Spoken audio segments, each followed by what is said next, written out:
بالله ومن خلقه سورہ آیات کی آیت نمبر 3 ہے. اس آیت کے اندر بڑی عظیم الشان مضامین ہیں، جس میں سے پہلا مضمون حلت اور حرمت، گوشت کی علت اور حرمت کے بارے میں ہے. حرمت علیکم المیتۃ والدم ولحم الخنزیر، ترجمہ میں کر چکا ہوں پہلے. 8 قسم کا گوشت اللہ تعالیٰ نے حرام قرار دیا. میتہ، دم یعنی خون، خنزیر کا گوشت انصاف کر دیا ہے. خنزیر کا گوشت اور اس کے علاوہ اس کی ہر چیز حرام ہے. اور ان کا نظر اور جو جانور اللہ کے علاوہ کسی اور کے نام پر ذبح کیا جائے، جیسے کہ آج کل ہمارے درباروں میں عام طور پہ ایسا ہوتا ہے کہ اللہ کے نام کے علاوہ فلاں بلے شاہ کے نام پر، فلاں کے نام پر ایسا گوشت باوجود کسی مسلمان کے زبینہ کے باوجود بسم اللہ کے اللہ اکبر پڑھنے کے یہ گوشت حرام ہے. اور اگر کسی طریقے سے حلال نہیں ہوتا کیونکہ یہ اللہ کے علاوہ کسی اور کے نام پر ذبح کیا گیا ہے، چاہے وہ کتنا ہی حلال اور باقی سامان سے آیا. گلا پھوٹ کے مرنے والا جانور، کسی پتھر وغیرہ لگنے سے، پتھر یا کوئی ایسی چیز لگنے سے جس کی وجہ سے وہ مر جائے، وہ موجود ایسا جانور بھی حلال ہے. آگے اس کے آگے اس کی مزید بات آئے گی انشاءاللہ میں عرض کروں. والمتردیۃ، اور ایسا جانور جو کہ اونچائی سے گر کے مرے وہ بھی حرام ہے، حلال نہیں. والنطیحۃ، ایسا جانور جو کسی سینگ کے لگنے سے، یعنی کوئی ایکسیڈنٹ وغیرہ جانور کا ہو گیا اور اس میں وہ مرا تو وہ بھی حرام ہے. وما اگر السبع الا ما ذکیتم، الا ما ذکیتم کے اندر بات ہے. اور وہ جو کسی جانور، کسی درندے نے کھایا ہو، کسی درندے کے کھانے سے وہ جانور مر جائے، جیسے شیر ہے وہ خون پیتا ہے تو اس نے خون پیا اور جانور گر گیا تو وہ گوشت حلال نہیں ہے، اب وہ گوشت حرام ہے.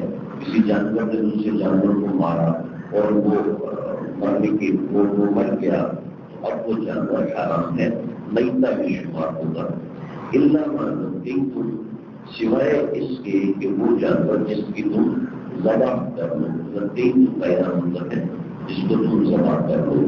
تو یہاں پر الا ما ذکیتم کے اندر والموقولہ والمتردیہ والنطیحہ اس سب کے سب جانور آ جاتے ہیں. یعنی کہ کوئی منخنقہ کہ جو گلا گھومنے سے مر رہا تھا اور مرنے کے قریب تھا جس نے ذبح کر دیا، حلال ہے. موقولہ کسی پتھر کے لگنے سے تڑپ رہا تھا، گولی لگنے سے تڑپ رہا تھا اور اس کو ذبح کر دیا، حلال ہے. اور متردیہ اوپر سے نیچے گرا، کوئی ایکسیڈنٹ ہو گیا، مرنے کے قریب تھا اور اس کو ذبح کر لی، یہ جانور پاک ہے. لیکن اوپر شروع میں میتہ، مردار کسی صورت میں حلال نہیں ہوگا. پھر اس کے بعد ہے خون کسی صورت میں حلال نہیں ہوگا سوائے اس کے جو آپ صلی اللہ علیہ وسلم نے 2 چیزیں حلال قرار دی. ولحم الخنزیر، خنزیر کا گوشت کسی بھی صورت میں حلال نہیں ہوگا، کسی بھی صورت. اور جو یہ چوتھی چیز وما اہل لغیر اللہ، اور یہ جو 4 ہیں ان چاروں کی حلت کا کوئی طریقہ کار نہیں ہے. چاروں کی قسم میتہ، دم، لحم خنزیر، اور جو اللہ کے علاوہ کسی اور کے نام پر ذبح کیا جائے وہ کسی صورت میں حلال نہیں ہوگا. اور آگے کے جو منخنقہ، موقولہ، متردیہ، نطیحہ، یہ جو جانور ہے 4 قسم کے، یہ ذبح کرنے سے حلال ہو جائیں گے. وما ذبح علی النصب، اور وہ جانور بھی حرام رہے گا جو کہ نصب پر ذبح کیا جائے. بات یہ تھی کہ حرم کے اندر، کعبۃ اللہ کے اندر تو سب لوگ عبادت کیا کرتے تھے، لیکن اس کے چاروں طرف لوگوں نے اپنی اپنی قربان گاہیں بنائی ہوئی تھی. ان قربان گاہوں کو نسک کہتے ہیں. تو یہ جو نسک کے جانور ذبح کیا جاتا تھا، یعنی کہ مخصوص قربان، یہ لاکھ کی قربان گاہ ہے، یہ بکری کی قربان گاہ، یہ اس کی، اس کی، اس کی، اس کی، یہ قربان گاہیں اللہ کے آگے پیچھے بنائی ہوئی تھی. تو یعنی کہ جو کسی ایسی قربان گاہ میں ذبح کیا جائے جو اسلام کے علاوہ کسی اور جگہ کی ہو، مسلمانوں کے علاوہ کسی اور چیز کی نشانی ہو، ایسی جگہ کو نسک کہتے ہیں. ہمارے جو دربار ہیں آج کل کے زمانے میں، ان کو بھی نسک کہنا ٹھیک ہوگا کہ یہاں پر لوگ ذبح کی اس لیے کرتے ہیں کہ فلاں پیر صاحب کے نام پر، لیکن نسک کا اصل مطلب یہ ہے کہ میں نے بھی عرض کیا کہ کعبۃ اللہ کے نائب ہے، ایسی جگہ بنائی ہوئی تھی، ان کو ایسے ستون کا ایک جگہ تھی اور ستون کو بھی نسک کہتے ہیں. تو یہ جو نسک پہ ذبح کیا جائے ایسا جانور بھی حلال ہے، وہ ایسا جانور بھی حرام ہے. بالاسلام ایک حلال جانور ہے، صحیح طریقے سے ذبح کیا ہے، لیکن اس کے گوشت کی تقسیم دار ایسے کی ہے، اس کو جوئے کے تیروں کے ذریعے سے کیا جا رہا ہے.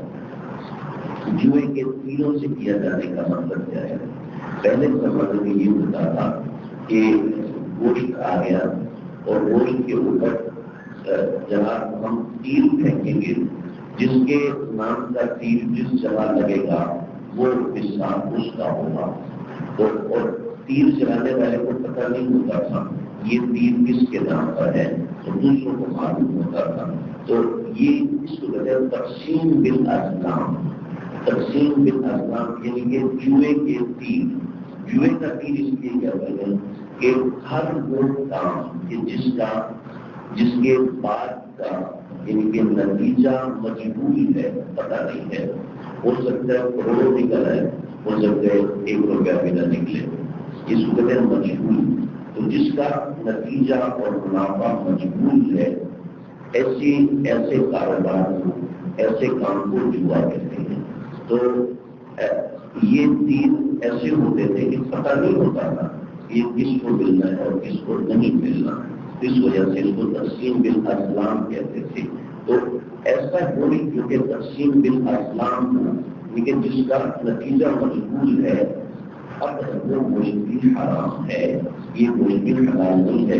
یہ دونوں چیزیں معلومی ہے النسک اور تقسیم بالازلام. یہ آج کے زمانے میں نہیں ہے، پہلے زمانے میں محسوس تھا. آج کے زمانے میں یہ جس کی صورتیں ہیں جو میں نے اور یہ جو عمل ہے جوئے کے تیروں کا استعمال کرنا، یہ فسق ہے، یہ بہت بری چیز ہے، اس کو چھوڑ دینا چاہیے. اليوم يئس الذين كفروا من دينكم فلا تخشوهم. اس کے اندر ایک نیا مضمون شروع ہو رہا ہے اور یہ بڑا عظیم الشان مضمون ہے اور چند معاملات اس کے اندر.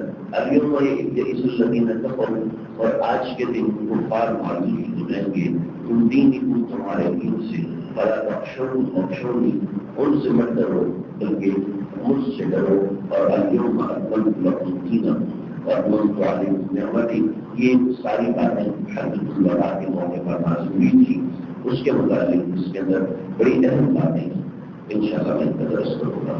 اللہ تعالیٰ سے